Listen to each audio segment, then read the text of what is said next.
Ahlan wa sahlan wa marhaban.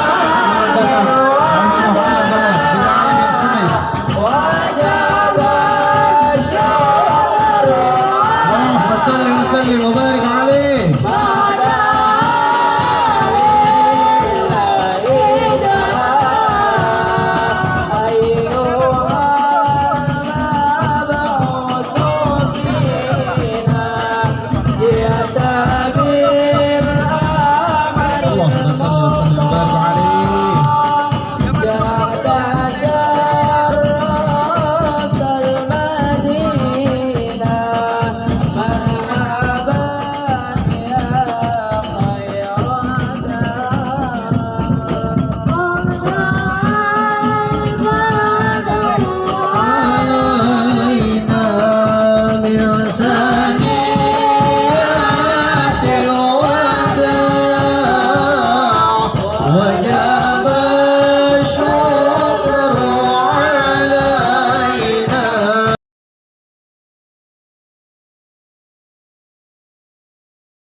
Ahlan wa sahlan wa marhaba. Selamat datang guru kita Al-Habib Muhammad Bahar bin Ali bin Abdul bin Smith yang hadir tengah-tengah kita. Mudah-mudahan beliau panjang umur, diberikan kesehatan jasmani dan rohaninya, diberikan kelancaran dunia dan akhirat, dan bisa membimbing kita semuanya. Amin amin ya Allah ya rabbal alamin. Kepada beliau Al-Habib Muhammad Bahar bin Ali bin Smith untuk memberikan tausiahnya.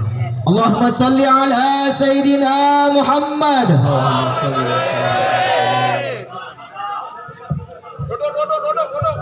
Kepada jamaah semuanya bisa duduk tenang dan bisa mendengarkan tausiah Habib Bahar.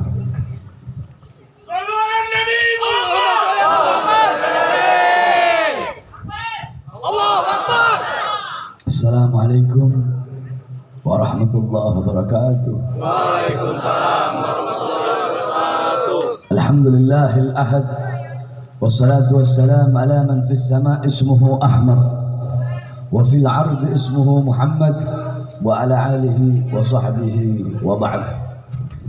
Yang saya cintai, yang saya muliakan para alim ulama, para habaib, para kiai, para asatid, para tokoh masyarakat, para aparat pemerintah, wabil khusus segenap panitia daripada peringatan Maulid Nabi besar Muhammad SAW,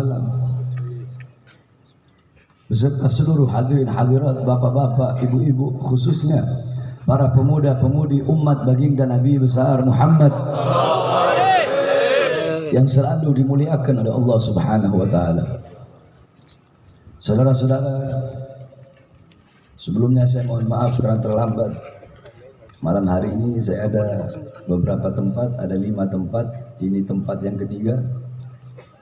Saya tidak bisa lama walaupun sedikit, tetapi insya Allah bermanfaat. Amin. Kita duduk pada malam hari ini untuk memperingati Maulid Nabi besar Muhammad. Saudara-saudara, dalam kitab Khawashi Syarwani ala Tuhfatul Muhtaj, kitab tersebut adalah hasyiah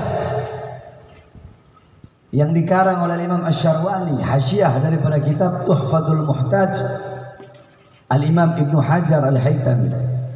Tuhfatul Muhtaj Al-Imam Ibnu Hajar Al-Haytami adalah syarah daripada kitab Minhaj Al-Imam An-Nawawi. Dalam kitab tersebut dijelaskan, qala muallif, inna afdhalal layali huwa lailatul maulidis syarif, thumma lailatul qadar, thumma lailatul jum'ah. Sesungguhnya malam yang paling utama, malam yang paling mulia, malam yang paling agung adalah malam kelahiran baginda Nabi besar Muhammad. Setelah malam kelahiran Nabi, baru malam Lailatul Qadar. Setelah malam Lailatul Qadar, baru malam Jumat.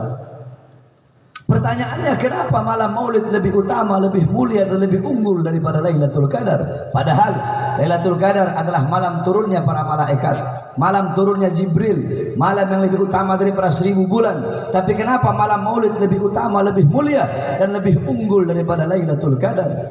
Al-Imam Al-Qastallani radhiyallahu anhu dalam kitabnya beliau berkata, malam Maulid, malam kelahiran Nabi lebih utama, lebih mulia dan lebih unggul daripada Lailatul Qadar karena 3 sebab, 3 perkara. Apa itu? Yang pertama kata beliau, malam Lailatul Qadar adalah malam turunnya malaikat, malam adanya malaikat di muka buminya Allah. Sedangkan malam Maulid adalah malam adanya Nabi Muhammad di muka bumi. Mana yang lebih mulia, adanya malaikat atau adanya Nabi Muhammad? Sudah tentu adanya Nabi Muhammad lebih mulia, lebih utama dan lebih unggul daripada adanya para malaikat. Yang kedua, Lailatul Qadar itu adalah rahmat Allah bagi umat Nabi Muhammad, bukan bagi umat yang lain. Lailatul Qadar rahmat Allah bagi umat Islam. Sedangkan lahirnya Nabi itu bukan hanya rahmat bagi umat Islam saja, akan tetapi rahmat bagi seluruh alam semesta. Mana yang lingkupnya lebih besar, umat Islam atau seluruh alam semesta? Sudah tentu seluruh alam semesta, maka malam kelahiran Nabi lebih utama daripada Lailatul Qadar. Yang ketiga, Lailatul Qadar adalah anugerah Allah untuk Nabi Muhammad.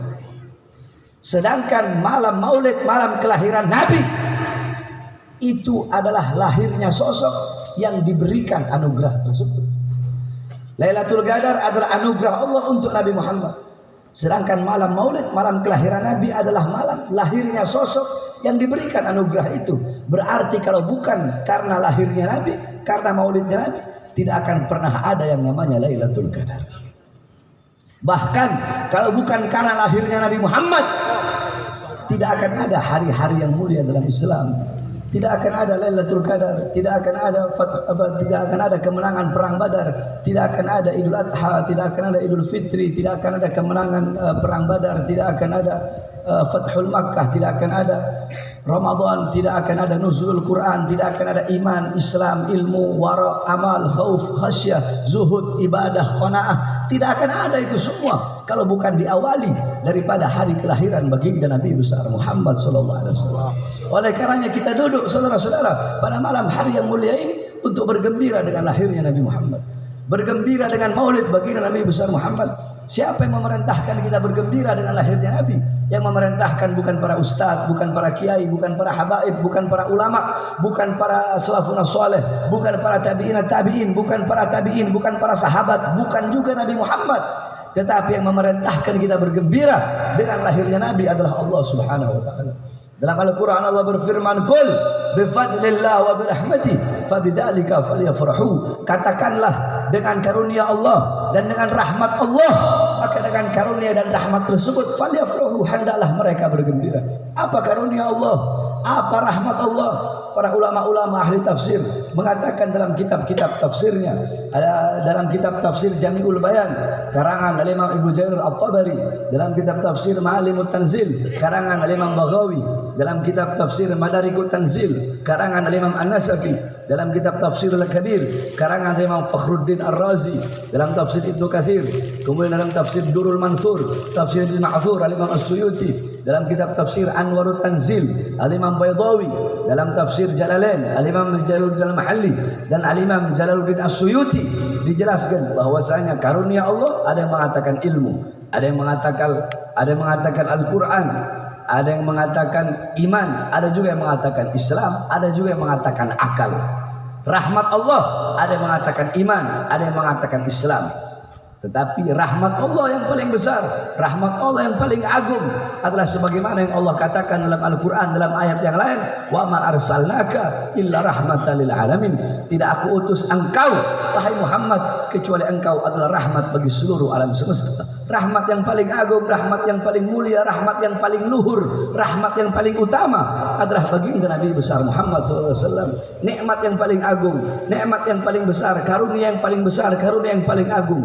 Jikalau kalian bertanya, kepada banyak para ulama, banyak para ustadz, banyak para kiai, banyak para khutbah, apalagi di mimbar-mimbar, di panggung-panggung ceramah, banyak sekali para khutbah, para penceramah yang memulai ceramahnya dengan mengatakan segala puji bagi Allah yang telah memberikan nikmat yang paling besar, yaitu nikmat iman, yaitu nikmat Islam. Kalau kalian bertanya kepada para ulama, kebanyakan para ulama akan menjawab nikmat yang paling besar adalah iman, nikmat yang paling besar adalah Islam. Tapi kalau kalian bertanya kepada Bahar bin Smith, apa nikmat yang paling besar, apa nikmat yang paling agung, saya akan menjawab nikmat yang paling besar, nikmat yang paling agung, nikmat yang paling mulia, yaitu baginda Nabi besar Muhammad. Bukan iman, bukan Islam, bukan takwa. Karena kalau bukan karena Nabi Muhammad, tidak akan pernah ada yang namanya iman, Islam dan takwa. Oleh karenanya Imam Busiri radhiyallahu anhu di dalam qasidah burdahnya beliau mengatakan, Muhammadun syukruhu fardun alal umami. Muhammad bersyukur dengan adanya beliau, bersyukur dengan lahirnya beliau, fardun alal umami, wajib bagi setiap umat bersyukur dengan adanya dan lahirnya baginda Nabi besar Muhammad sallallahu alaihi wasallam. Saudara-saudara, jangankan itu, kita puasa pada hari Asyura, berpuasa pada hari Asyura itu adalah sunnah yang tidak pernah ditinggalkan oleh Nabi Muhammad.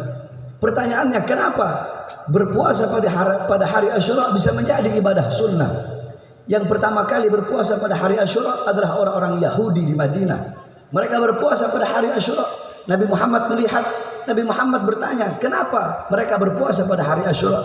Apa jawaban orang Yahudi Madinah? Kami berpuasa pada hari Asyura untuk bersyukur kepada Allah atas selamatnya Musa dari kejaran Fir'aun. Apa kata Rasulullah? Nahnu ahaqqu bi Musa minkum. Kami lebih berhak atas Musa daripada kalian. Nabi Muhammad pun memerintahkan para sahabat untuk berpuasa, dan Nabi Muhammad pun berpuasa sampai detik ini dan sampai hari kiamat. Berpuasa pada hari Asyura menjadi ibadah sunnah. Tetapi agar tidak sama, agar tidak menyerupai orang-orang Yahudi, kita berpuasa pada hari Tasu'ah dan Asyura, 9 dan 10 Muharram. Kalau orang Yahudi cuma 10, kalau kita Tasu'ah dan Asyura 9 dan 10 Muharram. Kenapa? Untuk bersyukur kepada Allah atas selamatnya Nabi Musa dari kejaran Fir'aun dan tentaranya. Saudara-saudara, bersyukur kepada Allah atas selamatnya Nabi Musa dari kejaran Fir'aun menjadi ibadah sunnah. Bersyukur atas selamatnya Nabi Musa menjadi ibadah sunnah. Maka bagaimana bila kita bersyukur kepada Allah atas selamatnya seluruh alam semesta berkat adanya baginda Nabi besar Muhammad. Bersyukur kepada Allah atas selamatnya Nabi Musa saja menjadi ibadah sunnah. Bagaimana kita mau bersyukur kepada Allah dengan selamatnya seluruh alam semesta, seluruh jagat raya berkat baginda Nabi besar Muhammad. Fa kaifa tad'u ila dunya daruratan laulahu lam tukhrajid dunya minal adami. Bagaimana mungkin Nabi Muhammad akan tertarik kepada kesenangan dunia, kemakmuran dunia, kejayaan dunia, sedangkan kalau bukan karena Nabi Muhammad, dunia tidak akan pernah keluar dari ketiadaannya. Dunia, seluruh alam semesta ada berkat Nabi Muhammad. Kita bersyukur kepada Allah atas selamatnya Nabi Musa menjadi ibadah sunnah. Bahkan padahal seluruh para nabi dan para rasul itu selamat berkat Nabi Muhammad SAW. Nabi Allah Adam alaihissalam, beliau terselamatkan berkat Nabi Muhammad SAW. Allah turunkan Nabi Adam di India, di bawah kaki gunung Himalaya. Siti Hawa di Jeddah, Iblis di Basrah. Selama 450 tahun Allah belum terima taubat Nabi Adam. Allah terima taubat Nabi Adam. Nabi Allah Adam terselamatkan karena berkat beliau membawa nama Nabi Muhammad dalam pertaubatannya kepada Allah Subhanahu wa taala. Nabi Allah Nuh, Allah selamatkan dari banjir. Kenapa? Karena dalam tulang sulbinya membawa cahaya baginda Nabi besar Muhammad. Nabi Allah Ibrahim, Allah selamatkan dari api Namrud. Kenapa? Karena dalam tulang sulbinya membawa cahaya Nabi Muhammad SAW. Nabi Allah Ismail, Allah selamatkan dari penyembelihan Nabi Allah Ibrahim. Kenapa? Karena Nabi Allah Ismail dalam tulang sulbinya terdapat cahaya baginda Nabi besar Muhammad SAW. Para nabi, para rasul, seluruh manusia, makhluk alam semesta jagat raya terselamatkan ada berkat baginda Nabi besar Muhammad. Maka merupakan suatu kewajiban bagi kita bersyukur kepada Allah dengan adanya dan lahirnya baginda Nabi besar Muhammad SAW. Itulah hakikat intisari kita duduk pada malam hari ini untuk bergembira merayakan maulid Nabi besar Muhammad. Maka pulang dari ini majlis majelis. Jadikan Nabi Muhammad sebagai engkau punya teladan, sebagai engkau punya uswah, engkau punya qudwah, teladan, pedoman dan idola dalam kehidupan engkau sehari-hari. Hidupkan engkau punya rumah tangga, engkau punya rumah dengan apa? Dengan akhlak Nabi Muhammad, dengan ilmu Nabi Muhammad, dengan ajaran daripada baginda Nabi besar Muhammad sallallahu alaihi wasallam. Hidupkan engkau punya rumah dengan Al-Qur'an, dengan sunnah-sunnah baginda Nabi besar Muhammad sallallahu alaihi wasallam.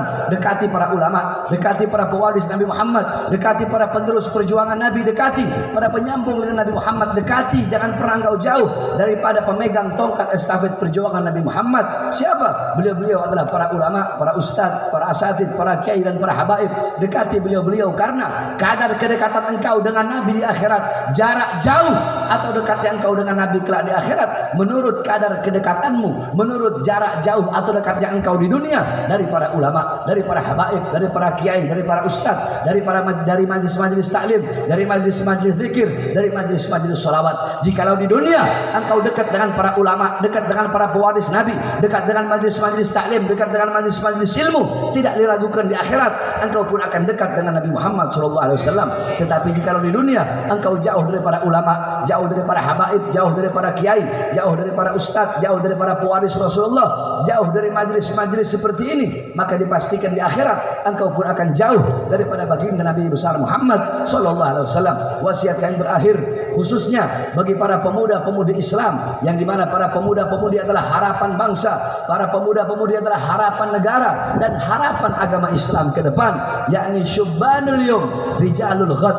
Para pemuda-pemuda masa kini, pemuda-pemuda masa kini adalah pemimpin-pemimpin di masa depan, pemimpin-pemimpin di masa yang akan datang. Baik buruknya bangsa, bagus atau rusaknya negara, besok agama bakal dipegang oleh orang-orang yang baik atau dipegang oleh orang-orang yang rusak, dipegang oleh ulama-ulama yang lurus atau dipegang oleh ulama-ulama yang bengkok. Itu tergantung dari para anak-anak muda zaman sekarang. Kalau anak-anak mudanya baik, anak-anak mudanya taat kepada Allah, patuh kepada Allah, tunduk kepada Allah, anak-anak mudanya mengenal Al-Quran, anak-anak mudanya mengenal Islam, anak-anak mudanya suka duduk di majlis-majlis taklim, anak-anak mudanya hatinya penuh dengan rasa takut kepada Allah, anak-anak mudanya setiap malam kedua matanya selalu menangis, tidak pernah merasa aman dari azab dan siksa Allah Subhanahu wa taala. Anak-anak mudanya mengenal Islam, mengenal iman, menjadikan Nabi Muhammad sebagai teladan, sebagai idola dan sebagai pedoman, maka besok bangsa kita bakal menjadi bangsa yang baik, negara kita bakal menjadi negara yang baik, para ulama bakal menjadi ulama yang baik, agama akan dipegang oleh ulama-ulama yang lurus, ulama-ulama yang istiqomah, ulama-ulama yang tidak bisa dijual, ulama-ulama yang tidak bisa dibeli, ulama-ulama yang bukan ulama kontrak, ulama-ulama yang bukan ulama amplop, ulama-ulama yang benar, ulama-ulama yang berpegang teguh kepada ajaran dan agama Allah Subhanahu wa taala. Para pejabat yang menjadi pejabat yang baik dan aparatnya akan menjadi aparat-aparat yang baik, yang berlaku adil di muka buminya Allah Subhanahu wa taala. Akan tetapi kalau pemuda-pemudanya rusak, pemuda-pemudanya buta Al-Qur'an, pemuda-pemudanya jauh dari Allah, jauh dari agama, pemuda-pemudanya cinta kepada dunia, harta, pangkat, jabatan, tahta dan kekuasaan, anak-anak mudanya melakukan maksiat, mungkarat, dhalalat, sayyiat, mukhalafat, anak-anak mudanya mabok-mabokan, anak-anak mudanya narkoba, anak-anak mudanya melacur, anak-anak mudanya berzina, anak-anak mudanya dangdutan, anak-anak mudanya jauh dari Allah, jauh dari Rasulullah, maka besok ke depan bangsa kita bakal rusak, negara kita bakal hancur, ulamanya bakal rusak, ulamanya bakal sesat, ulamanya jadi ulama amplop, jadi ulama kontrak, ulama jadi kera-kera bersorban, ulamanya bakal menjadi ulama yang menjual ayat-ayat Allah, menjual agama Allah Subhanahu wa taala demi kepentingan perutnya. Besok para pejabat yang jadi pejabat yang biadab, pejabat yang jadi pejabat yang bangsat, aparat yang menjadi aparat yang jahat. Kenapa? Karena anak-anak muda zaman sekarang menjadi anak-anak muda yang rusak. Oleh karenanya para pemuda-pemudi Islam, pulang dari ini majelis, mantapkan engkau punya iman, teguhkan engkau punya iman, kuatkan engkau punya langkahan kaki, tegakkan engkau punya hati, kuatkan engkau punya nekat untuk selalu berjuang di jalan Allah Subhanahu wa taala. Jangan pernah engkau takut untuk menyampaikan kebenaran. Jangan pernah engkau capek, jangan pernah engkau lelah di dalam menegakkan keadilan, berjuang untuk melawan segala macam kezaliman, kemungkaran dan ketidakadilan, khususnya di negara yang kita cintai, itu negara kesatuan Republik Indonesia. Walaupun engkau dicaci, dimaki, difitnah, diusir, sekalipun engkau dipenjara ataupun engkau harus dibunuh sekalian, jangan pernah engkau takut, saudara-saudara. Hadirin Hadirin sekalian yang dimuliakan oleh Allah Subhanahu wa taala, saya berkali-kali bolak-balik keluar masuk penjara. Sampai-sampai saya baru bebas 2 hari ketika tahun 2020. Saya baru bebas 2 hari, sudah dibawa ke Nusa Kambangan, saudara-saudara. Dibawa ke Nusa Kambangan, kedua tangan saya dirantai, diborgol. Borgol kedua tangan nyambung sampai ke perut. Perut saya diborgol, dari perut nyambung lagi ke kaki. Tangan diborgol, perut diborgol, kaki diborgol, saudara-saudara. Kenapa? Apakah saya seorang penjahat? Apakah saya seorang koruptor? Apakah saya seorang bandar narkoba? Apakah saya seorang pembunuh? Saudara-saudara, bukan. Siapa yang saya bela? Apakah saya membela diri saya sendiri? Apakah saya membela keluarga saya, anak istri saya, murid-murid saya, kelompok saya, golongan saya, majelis taklim saya, pondok pesantren saya? Tidak, saudara-saudara. Saya baru bebas 2 hari. Saya masih ingat ketika itu awal-awal musim corona, awal-awal pandemi, awal-awal COVID-19, awal-awal corona. Saya melihat banyak sekali orang-orang itu dikurung dalam rumah, mereka nggak boleh keluar, PSBB atau apa namanya. Ketika itu saya berkata dalam ceramah saya baru bebas siang, malam itu juga saya langsung ceramah. Padahal saya tahu risikonya saya pasti ditahan lagi. Akan tetapi saya ambil risiko tersebut, saya makan risiko tersebut, saudara-saudara. Saya berkata dalam ceramah saya tahu saya habis ceramah ini pasti saya bakal dikasuskan. Saya habis ceramah ini saya pasti ditahan. Saya tahu ketika itu, akan tetapi saya ambil risiko tersebut. Kenapa, saudara-saudara? Apakah karena diri saya? Bukan. Apa isi ceramah saya? Ketika itu saya sampaikan, wahai para pejabat, wahai para aparat, wahai para pemerintah, wahai presiden, rakyat kalian kurung dalam rumah. Apakah tidak kalian beri makan, tidak kalian beri sembako? Kalian ingin mematikan rakyat atau menghidupkan rakyat? Mal-mal milik asing buka, akan tetapi warung-warung kecil, toko-toko kecil pribumi kalian tutup. Berapa banyak pengangguran di Indonesia? Berapa banyak anak-anak muda kita yang tidak kerja? Akan tetapi tenaga kerja kalian kirim terus dari asing. Saudara-saudara, ceramah saya, yang saya bela diri saya atau rakyat? Jawab yang keras. Siapa yang saya bela? Siapa yang saya bela? Siapa yang saya bela? Yang saya bela rakyat, bukan diri saya, saudara-saudara. Bahkan saya harus diborgol, saya harus masuk penjara lagi. Saya tidak peduli anak saya masih bayi, saya tidak peduli anak istri saya tidak peduli pondok pesantren saya. Demi siapa? Demi rakyat. Demi siapa? Demi bangsa. Demi apa? Demi keadilan. Demi apa? Demi melawan kezaliman. Oleh karenanya, saudara-saudara, tidak ada kata capek dalam kamus Bahar bin Smith. Tidak ada kata lelah, tidak ada kata kapok di dalam menyampaikan kebenaran dan berjuang untuk menegakkan keadilan. Cuma di penjara, saudara-saudara. Jangankan hanya di penjara, jangankan cuma diborgol, demi bangsa, demi agama, demi rakyat, demi Indonesia. Jangankan hanya di penjara, nyawa saya, jiwa saya, darah saya murah harganya untuk tumpah, saudara-saudara. Oleh karenanya para pemuda-pemudi Islam, jangan pernah takut untuk menyampaikan kebenaran. Apakah cukup sampai di situ? Tidak, saudara-saudara. Saya bebas 2021 saya bebas, baru keluar belum nyampe 1 bulan sudah ditahan lagi, saudara-saudara. Kenapa? Karena ceramah saya yang membahas tentang syuhada kita yang wafat dibunuh di KM 50, saudara-saudara. Hadirin sekalian yang dimuliakan oleh Allah Subhanahu wa taala.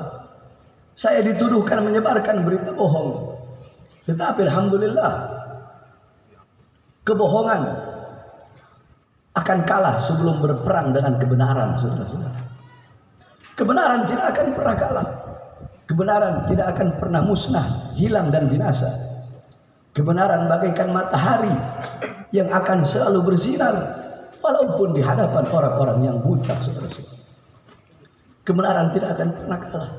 Alhamdulillah, saya ketika persidangan terbukti tidak menyebarkan berita bohong, saudara-saudara. Nah, pertanyaan saya, 6 laskar wafat, meninggal dunia, saudara-saudara. 1 polisi wafat, 1 polisi meninggal dunia. Kabarnya sampai kemana-mana. 1 polisi dibunuh, udah dibunuh, difitnah lagi, saudara-saudara. Presiden turun tangan, Kapolri turun tangan, semuanya turun tangan, saudara-saudara. 1 dibunuh sama Sambo. Tahu Sambo? Tahu. Siapa Sambo? Pembunuh, betul. Saya tanya, bejat tidak? Ya. Bejat tidak? Ya. Biadab apa tidak? Ya. bajingan apa bukan? Anak buahnya jadi bunuh, apalagi orang lain, betul? Sesama polisi aja dimakan, apalagi yang bukan polisi, betul? Sesama satu seragam aja masih difitnah, apalagi yang bukan, betul? Satu polisi meninggal, kabarnya apa? Semuanya turun tangan, presiden turun tangan, pelakunya diadili, saudara-saudara. 6 laskar meninggal.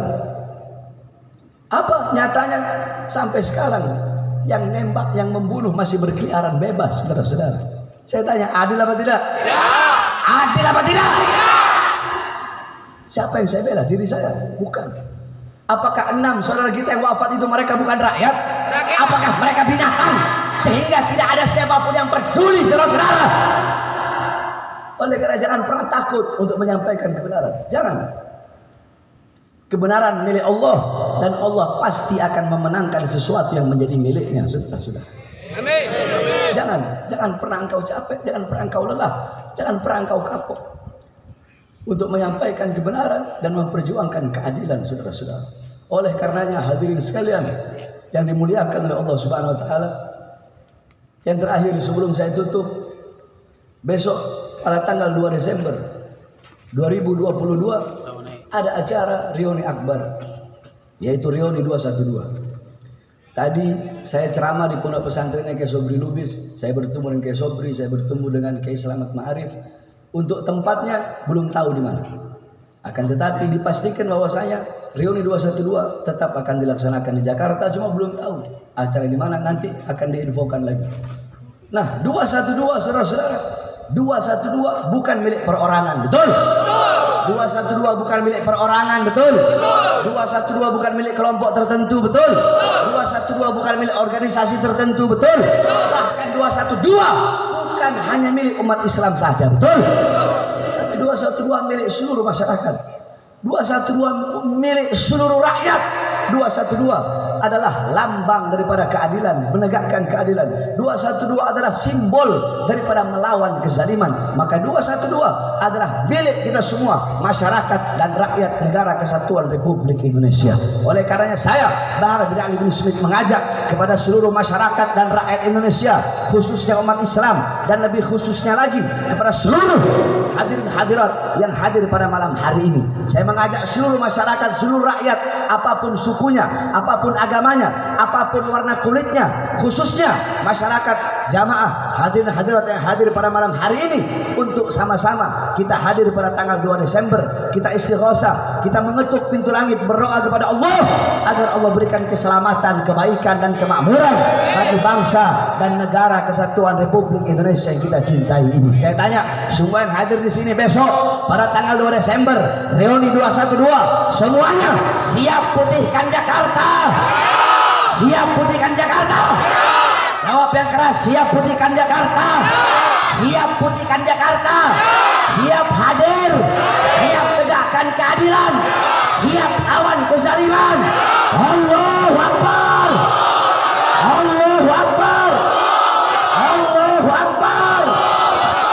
Oleh karenanya saudara-saudara sekalian yang dimuliakan oleh Allah, sekali lagi saya sampaikan, pulang dari ini majelis, wahai anak-anak muda, jadikan Nabi Muhammad sebagai teladanmu, uswah dan qudwahmu, dan jangan pernah engkau lelah, capek serta takut untuk menyampaikan kebenaran, sekalipun lidahmu harus dipotong atau sekalipun engkau harus mati, saudara-saudara. Kemarin-kemarin mereka orang-orang yang tidak suka dengan kebenaran-kebenaran yang kami sampaikan, mereka bisa memenjarakan imam besar kita Habib Rizik, Ustadz Maman, Kiai Sobri dan Habib Hanif dan lain-lainnya.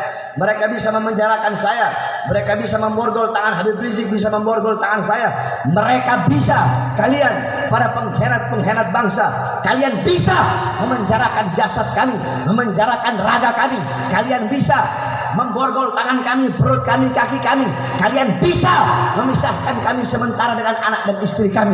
Kalian bisa memenjarakan kedua mata kami untuk melihat dunia luar. Akan tetapi demi Allah, walaupun jasad kami kalian penjarakan, akan tetapi api-api perjuangan yang selama ini kami nyalakan, suara-suara kebenaran yang selama ini kami teriakkan, tidak akan pernah bisa dibungkam selama-lamanya. selama-lamanya sampai datangnya hari kiamat, saudara-saudara. Tidak akan bisa. Jasad saya bisa dipenjarakan, tetapi suara kebenaran yang saya sampaikan tidak akan pernah bisa dipenjarakan selama-lamanya, saudara-saudara. Oleh karenanya hadirin, kita doakan agar bangsa kita menjadi bangsa yang baik. Agar negara kita, negara kesatuan Republik Indonesia dipegang oleh orang-orang yang baik, oleh orang-orang yang amanah, yang memakmurkan rakyat, yang mensejahterakan rakyat. Amin amin ya rabbal alamin. Allah beri keberkahan bagi negara kesatuan Republik Indonesia yang kita cintai ini. Amin amin ya rabbal alamin. Bismillahirrahmanirrahim. Allahumma nas'aluka khairal as'ala wa khairat du'a wa khairan najah wa khairal amal wa khairal hayat wa khairal mamat wa tsabbitna wa zakil mawadana wa hajib imana wa anta maulana fansurna 'alal qaumil kafirin wal zalimin wal fajirin wal fasikin wal kadhibin wal munafiqin wal mudzabdzabin wansurna min sultanil jairin wal umara'id zalimin fa innaka khairan nasirin wa sallallahu alaihi wasallam Muhammadin wa ala alihi wa sahbihi wa barik wa sallam alhamdulillahi rabbil alamin wal afu minkum wassalamu alaikum warahmatullahi wabarakatuh. Kepada kita mudah-mudahan kita lakukan di dalam kehidupan kita sehari-hari. Amin amin ya rabbal alamin. Tolong kepada jemaah semuanya untuk tenang, sabar, agar Habib Bahar bisa turun dengan baik dan juga bisa berjalan dengan baik. Tolong sabar kesabarannya. Dan sekali lagi kami atas nama panitia Maulid Nabi kita Muhammad sallallahu alaihi wasallam Majelis Jamiah Manaqib Syekh Abdul Qadir Jilani mengucapkan banyak-banyak terima kasih yang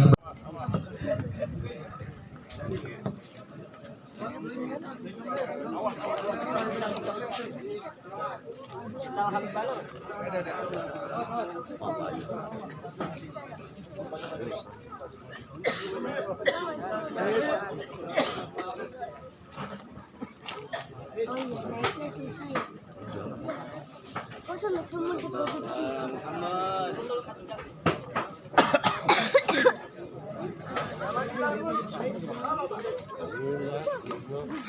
Rame banget. Iya, dulu.